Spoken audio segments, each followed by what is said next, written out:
Eu sou Márcia Medeiros e este é o canal Monólogos. Nesta série especial para a playlist Tanatologia, estou trazendo um monte de informações sobre a história das atitudes em relação à morte no Ocidente, com base na obra do historiador Philippe Arrier, A História da Morte no Ocidente, um livro maravilhoso que eu espero que todo mundo aí acesse, conheça e principalmente que vocês estejam gostando desses vídeos.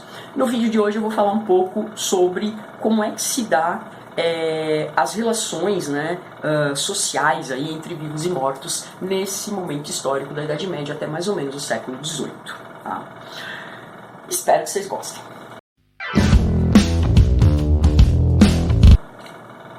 No vídeo anterior a esse, eu mostrei para vocês que o texto literário aponta uma familiaridade com a morte. Tá? Isso não quer dizer que não existe temor em relação aos mortos. Tá? Você ser familiarizado com a morte, ter a morte no seu cotidiano é uma coisa, não ter medo dos mortos é outra, tá?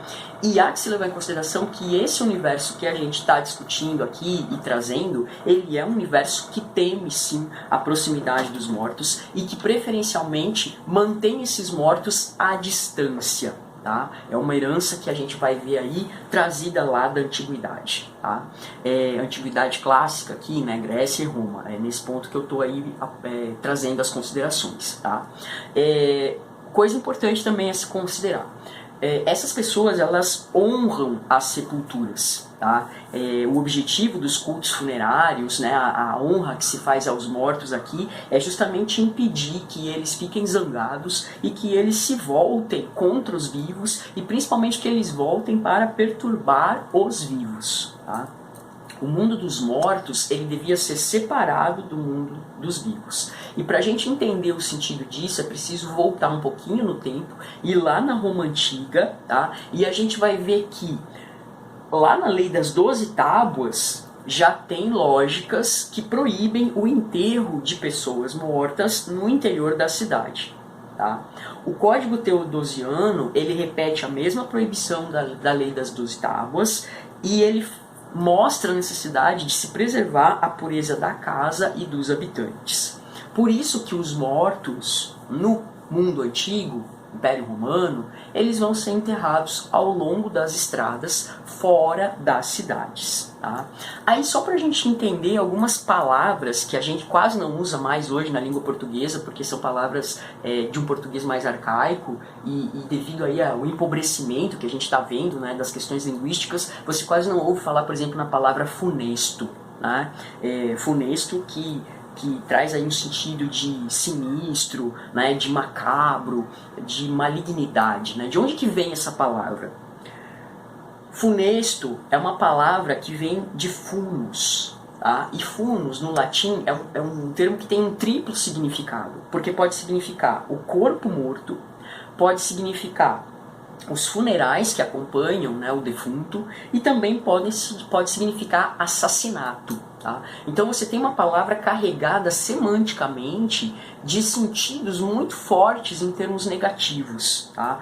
Funus vai originar o termo funestus, tá? Que significa a profanação provocada por um cadáver. Então você tem aí a presença desse cadáver, desse morto maligno que vem prejudicar os vivos, e na língua portuguesa vai originar essa palavra funesto, que significa algo muito ruim, muito macabro. Tá?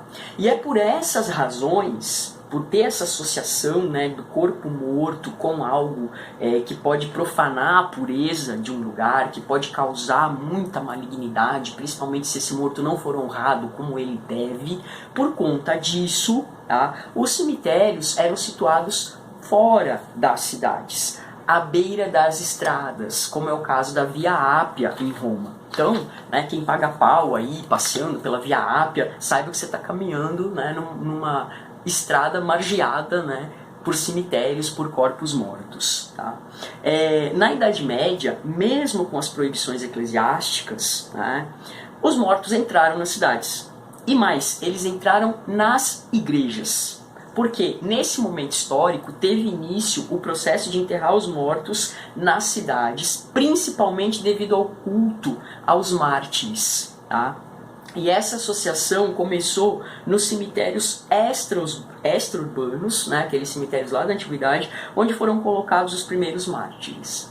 E em torno desses mártires, as pessoas desejavam ser enterradas, porque elas entendiam que a proximidade com esses corpos martirizados, com esses corpos que encontraram a morte, se aproximando de Deus, se aproximando dos céus, era estar enterrado próximo a ele significava alcançar um pouco dessa santidade. Isso é chamado de enterro ad sanctus, ou seja, próximo ao corpo, né, desse santo, desse mártir, que morreu em prol da causa, em prol do cristianismo.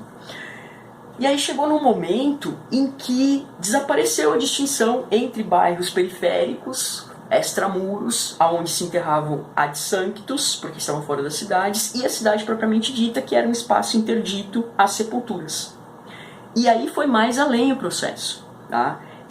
Acabou se separando também, não houve mais a separação, melhor dizendo, entre a abadia cemiterial e a igreja. E não raras vezes, os mortos penetraram não só dentro das cidades, como também dentro das igrejas. Tá? Isso é uma questão importante. Na Idade Média, a igreja ela é constituída por um espaço físico que envolve o edifício propriamente dito, a nave, né, central, o pátio e o cemitério. Então você vai ter ao lado da igreja um campo santo e ao redor da igreja a cidade, né, o campo santo aqui entendido como cemitério. E enterrava-se na igreja. Quanto mais próximo da parede da igreja e das imediações, sob a calha, melhor. E aí, diga-se de passagem, chegou num ponto que quanto mais importante era o sujeito morto, mais dentro da igreja ele ficava, inclusive embaixo do altar. Né? O ad sanctus, ele é isso. Ele é o enterro nesse sentido, nessa proximidade. Tá? Aliás, diga-se de passagem, né, a palavra cemitério, ela designa esse espaço externo à igreja, que era o átrio. Né? Cemitério está relacionado a esse termo. Tá? A origem da palavra cemitério, ela nasce no século XVI, no século XV, e ela vai justamente trabalhar esse contexto, a designação de um espaço fechado que abriga as sepulturas e que está próximo da igreja, se não em alguns momentos dentro dela. Tá? E como era o cemitério medieval e que estrutura, né? Gente, tivemos aqui um pequeno problema técnico, a bateria da câmera acabou, né? Mas vamos retomar aqui a gravação. Então, eu estava falando para vocês como era o cemitério medieval, né? E que estrutura esse cemitério tinha, né? Vamos retomar daí, né? Como que era esse cemitério medieval e que estrutura esse cemitério apresentava, a estrutura essa que perdurou mais ou menos aí até o século XVIII, tá? Então, pensem nessa seguinte imagem, né? Você tem aí um cemitério que é constituído pelo pátio retangular da igreja, né? E a gente tem que lembrar que esse pátio retangular é pelo menos, né, uma parede, tá? Ela vai fazer divisa com o cemitério. Na verdade, ela vai ser literalmente o muro do cemitério. Né? Então você tem aí, né, esse espaço, né, pelo menos um dos 4 lados desse retângulo, ele vai ser o início do cemitério. E os outros 3 lados, ele vai estar guarnecido por arcadas e por carneiros. Tá? E acima desses espaços vão ficar galerias aonde ficam os ossários. Não é muito próximo da imagem de cemitério que a gente conhece hoje, né? Principalmente se você pensar que nos muros dos cemitérios, muitas vezes você tem espaços aí que são aproveitados para fazer essas galerias, com aquelas gavetinhas, né, onde você coloca, né, os corpos, ou enfim, os ossos, né? É isso. Então, esse cemitério, heranças desse cemitério, heranças arquiteturais, estruturais, elas ainda permanecem em alguns lugares do mundo. Tá? E nesses ossários, na Idade Média, esses crânios e esses membros, né, eles são expostos com arte. Né? A gente tem aí a busca de efeitos decorativos, utilizando-se desses corpos, né, utilizando-se desses ossos. E isso vai resultar no século XVIII na criação de imagens barrocas e macabras sobre a morte. Tá? E nesse momento histórico, pouco o destino exato dos ossos interessava. Tá? Desde que eles ficassem perto dos santos, desde que eles ficassem dentro da igreja.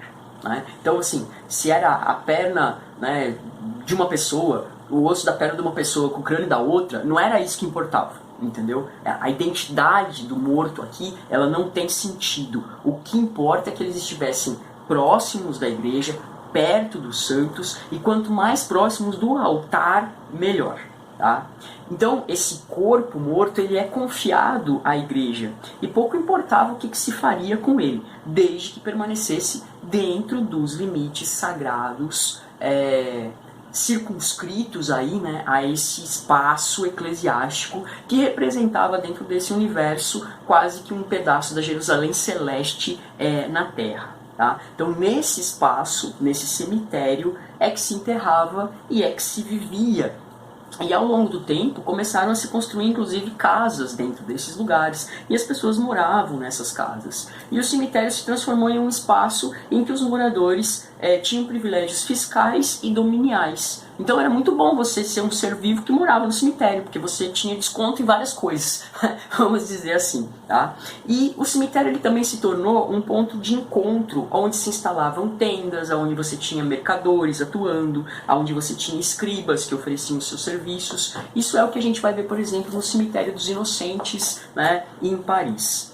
Vocês vão me dar licença aqui, eu vou fazer a leitura bem rapidinho, tá? De um trecho aqui do livro do Philippe Arrier, só para que vocês entendam o que eu estou querendo dizer. O espetáculo dos mortos, cujos ossos afloravam a superfície dos cemitérios, como o crânio de Hamlet, não impressionava mais os vivos que a ideia da sua própria morte. Estavam tão familiarizados com os mortos quanto com a sua própria morte. Essa é a primeira conclusão na qual devemos nos deter. Então, se percebe aí uma mudança de atitude em relação aos mortos, né? De exílio que a gente vai ter lá no mundo antigo, né, Grécia e Roma. Agora, né, nesse momento aí da Idade Média, eles não estão mais exilados, eles fazem parte da sociedade, né, a sociedade invadiu os cemitérios, os mortos invadiram as cidades, isso é quase que um negócio Walking Dead, mas é mais ou menos nesse sentido aí que a gente vai perceber as relações que se estabelecem entre vivos e mortos, e que foram analisadas não só pelo Philippe Arrier, mas também por um outro historiador das atitudes em relação à morte chamado Jean-Claude Schmitt. No próximo vídeo eu vou apresentar para vocês como marcam nesse universo, né, e como nasceram nesse contexto as atitudes em relação ao juízo final e à morte de si. Eu espero que vocês estejam gostando dessas séries. Toquem o sininho, curtam o canal, recomendem monólogos e apreciem sem moderação.